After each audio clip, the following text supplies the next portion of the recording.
Good morning, everyone, and welcome to our discussion today. We are going to talk about a question that many people have strong feelings about. Can hunting and fishing be conducted in an ethical manner?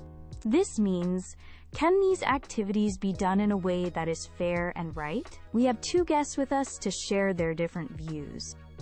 First, we have David Miller. David believes that hunting and fishing can be ethical if people do them responsibly. And we also have Maria Garcia. Maria has concerns about animal welfare and questions if these activities can truly be ethical. Our format today is simple. First, David and Maria will give their opening statements. Then, they will have a chance to discuss and respond to each other's points. After that, I will ask a couple of questions. Finally, David and Maria will give their closing statements. Our goal is to understand the different perspectives clearly.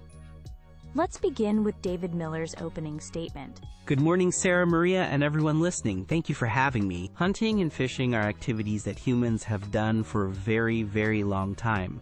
For thousands of years, they were necessary for survival. Today, for many people, they are ways to connect with nature and understand it better. When we talk about ethical hunting and fishing, we mean doing these activities with great respect and responsibility. This involves following strict rules. These rules include laws about when you can hunt or fish, seasons, how many animals you can take, limits, and which animals are allowed. Ethical hunters and anglers respect the animals they pursue and the environment they are in. They try hard not to cause unnecessary suffering. Now, let me explain why I believe this can be ethical. First, conservation. Many people don't realize this, but ethical hunters and fishers contribute a lot of money to help wildlife. When we buy hunting or fishing licenses, or pay taxes on equipment like fishing rods or hunting gear, that money goes directly to government agencies. These agencies use the funds to manage wildlife populations, protect habitats, and do research. This helps all kinds of animals, not just the ones that are hunted or fished. Also, regulated hunting can be an important tool for managing animal populations. Sometimes, if a population of animals like deer grows too large, they can eat too much vegetation, which damages the forest for other animals. They can also spread diseases more easily. Carefully managed hunting can help keep these populations healthy and in balance with their environment. My second point is about sustenance. For some people, hunting and fishing provide a significant source of food. This food is often natural, healthy, and organic. It's obtained directly from nature, not from industrial farms. Choosing to harvest your own food can be a very responsible and sustainable way to eat, especially compared to buying meat from large-scale agriculture, which has its own environmental impacts. Finally, there's the connection to nature and tradition. Spending time outdoors, learning about animal behavior, and understanding ecosystems is a powerful experience. For many families and communities, hunting and fishing are important cultural traditions passed down through generations. It teaches skills, respect for nature, and patience. It's very important to understand the difference between ethical hunting and poaching. Poaching is illegal hunting or fishing. Poachers break the law, disrespect wildlife, and harm conservation efforts. Ethical hunters strongly oppose poaching. We follow the rules because we care about wildlife and want populations to be healthy for the future. So, in summary, I believe hunting and fishing can be ethical when done with responsibility, respect, and a focus on conservation and sustainability. Good morning, Sarah, David, and listeners. Thank you for the opportunity to discuss this important topic. My main concern comes from a different perspective. I focus on the animals themselves. Hunting and fishing involve causing fear, pain, and ultimately death to living beings. Animals like us can feel pain and fear. They value their lives.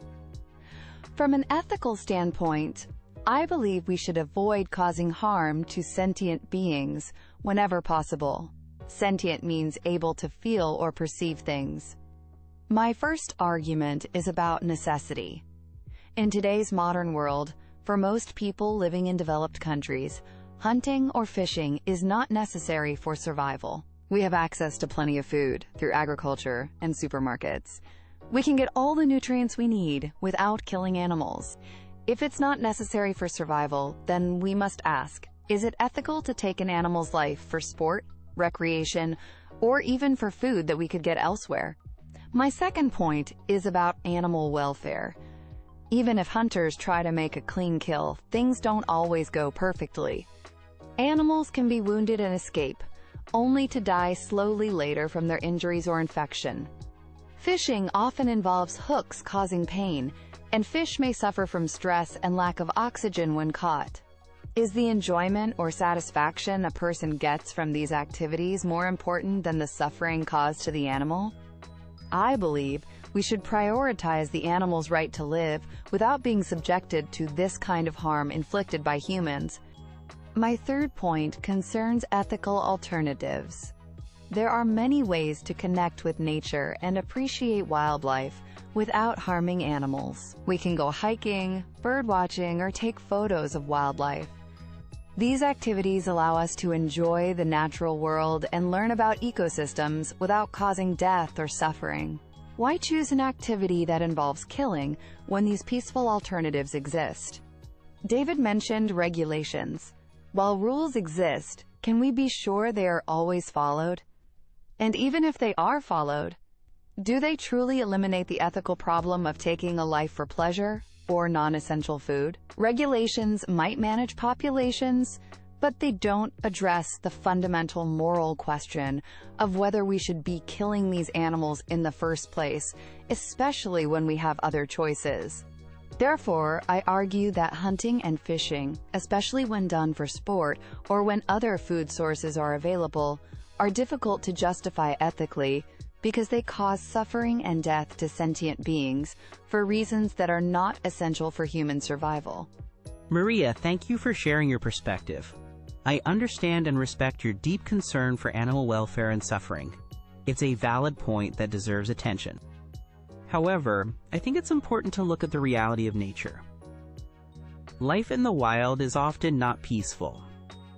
Animals face constant threats. Many animals die from starvation, especially during hard winters. They die from diseases, parasites, or injuries. And, of course, they are killed by predators. Death in nature is often slow and painful.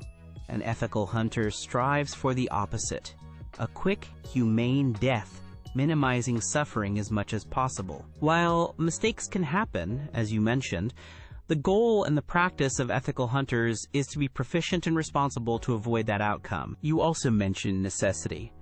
While it's true many people in cities have easy access to supermarkets, that's not the case for everyone. For some people in rural areas, or for indigenous communities, hunting and fishing are still very important for putting food on the table. It's a key part of their food security and culture.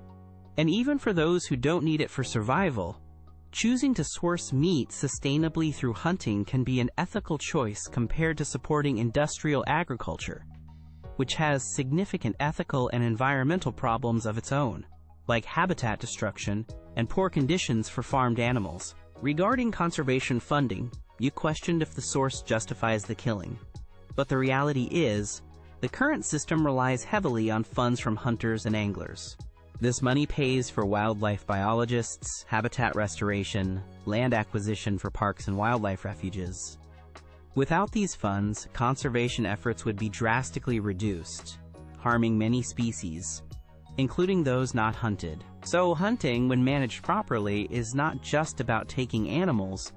It's part of a system that actively supports the health and survival of entire ecosystems, often in areas impacted by human development. It's a complex tool, but sometimes a necessary one for wildlife management in the world we live in now. David, I appreciate you acknowledging the concern for suffering. However, comparing hunting to natural death causes is problematic, I think. Natural predation, disease, and starvation are parts of the natural ecosystem processes.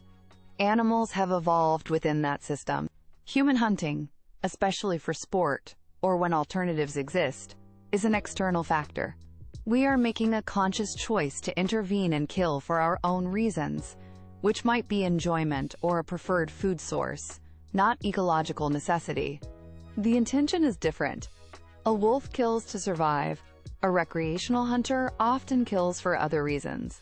You mentioned the goal of a quick kill, but the reality is that wounding happens. Studies show that a number of animals like deer or birds are shot and injured but not recovered by hunters, leading to prolonged suffering. Is this risk acceptable when the activity is not essential for the hunter's survival? Regarding conservation funding, it's true that hunters contribute financially, but this creates a strange situation where we rely on an activity that harms individual animals to fund the protection of their habitats and populations. Couldn't we find alternative ways to fund conservation? Perhaps through general taxes, tourism fees, or donations? Relying on killing seems ethically contradictory. It suggests that the only way wildlife has value is if it can be hunted. I believe wildlife has value in itself. You also raise the point about wildlife management. While overpopulation can sometimes be an issue, often caused by human changes to the environment like removing natural predators, is lethal control always the best answer? Are we truly the best managers? Sometimes human interventions, even with good intentions, create new problems in ecosystems. Perhaps we should invest more in exploring and implementing non-lethal methods, like habitat management to naturally limit populations, or fencing in specific areas, or even fertility control in some situations, although I know that can be difficult. My core point remains: if we have the choice to avoid causing suffering and death, shouldn't we take that choice? Especially for recreation. David, Maria brings up important points about the risk of animal suffering, even with rules, and questions if the conservation funding model is the only way. She asked if rules are always followed, and questioned the effectiveness of the quote, kill. Can you give us some more specific examples of what actions make a hunt ethical in practice? And how common are these ethical practices among hunters? That's a fair question, Sarah. Ethical hunting is much more than just following the basic laws.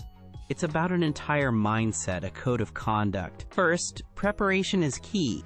An ethical hunter knows the specific regulations for the area and species, not just seasons and limits, but also things like legal shooting hours and specific equipment requirements. Second, proficiency.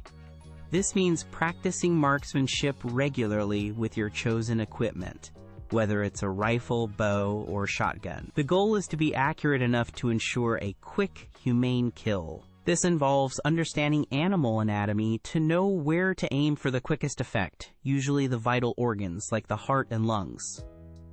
Third, behavior in the field.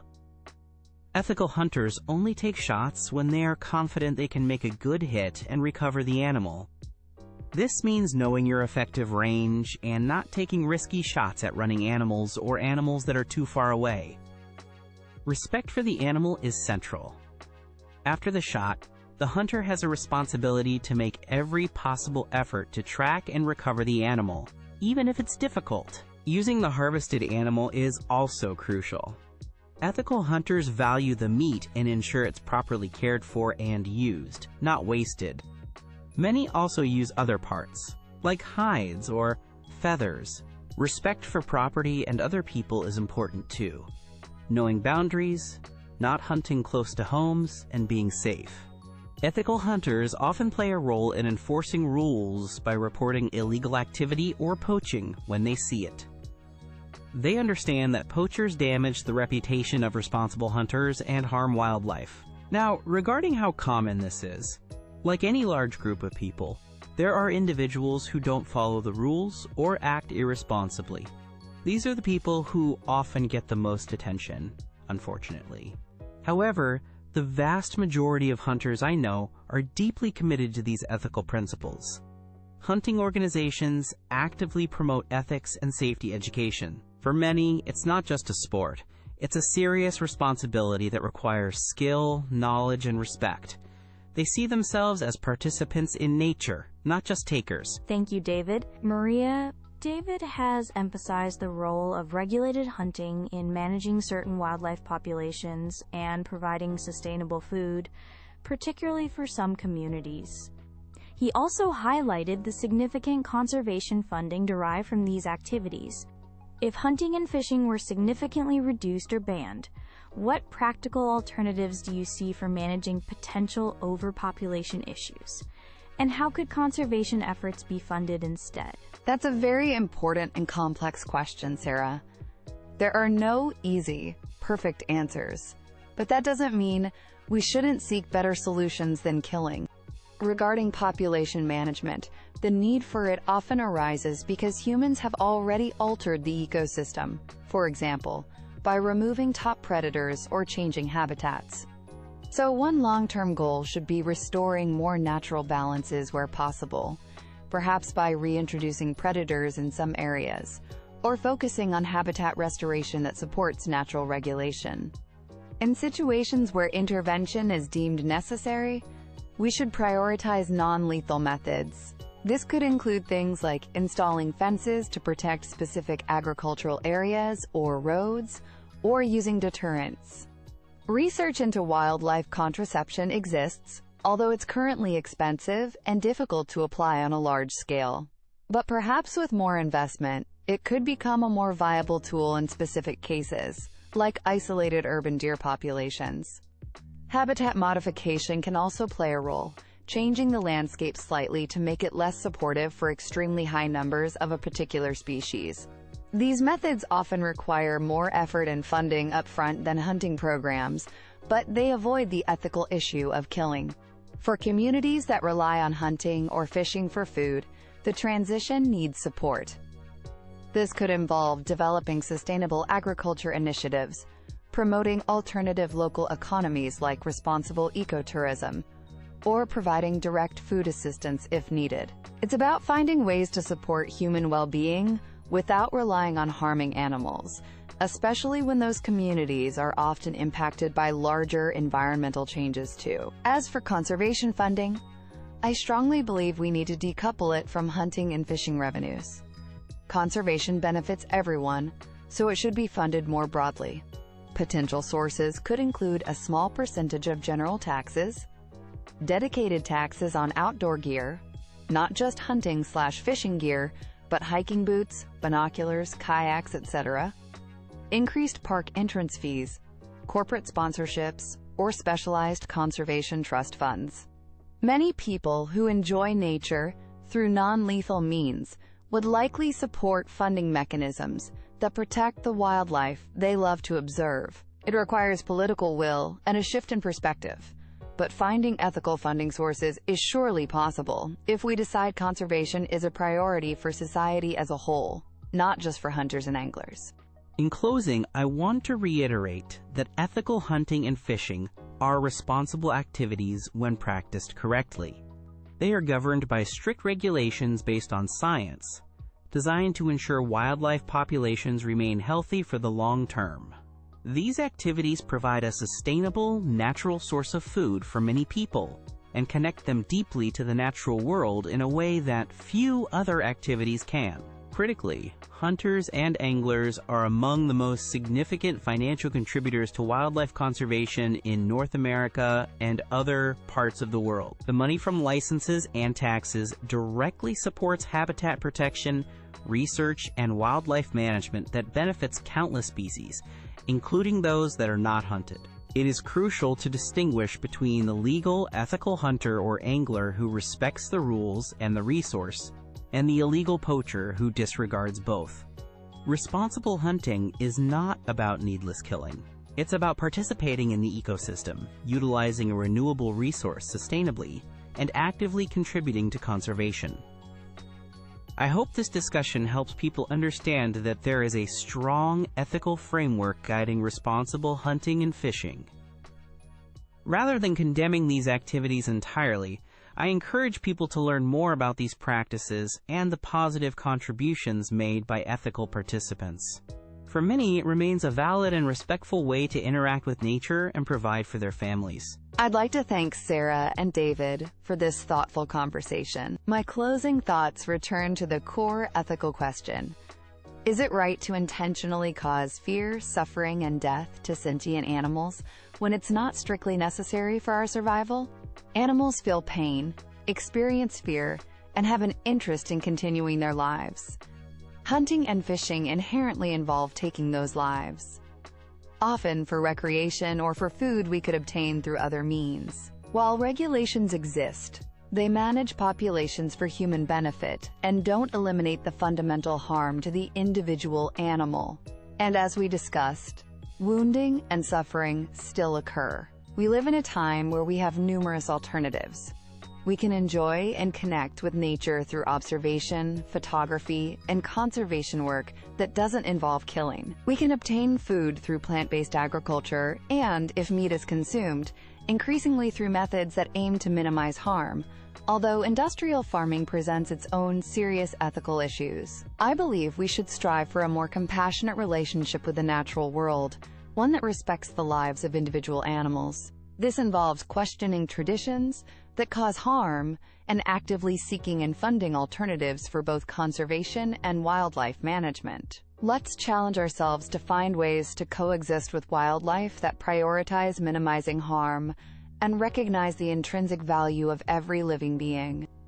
Thank you. Thank you very much, David Miller and Maria Garcia, for sharing your perspectives and engaging in such a respectful and informative discussion. We've heard strong arguments on both sides today. David presented hunting and fishing as potentially ethical, regulated activities that contribute to conservation, provide sustainable food, and foster a connection with nature. Maria challenged this view, focusing on animal sentience, the suffering involved, the lack of necessity for many, and advocating for alternatives that don't involve killing. The core conflict lies between viewing these activities as a responsible tradition and resource use versus viewing them as an unnecessary harm to animals we should avoid. There are clearly complex issues here, involving conservation funding, wildlife management, cultural practices, food choices, and fundamental ethics. We hope this conversation has given our listeners plenty to think about regarding this challenging topic. Thank you again to our guests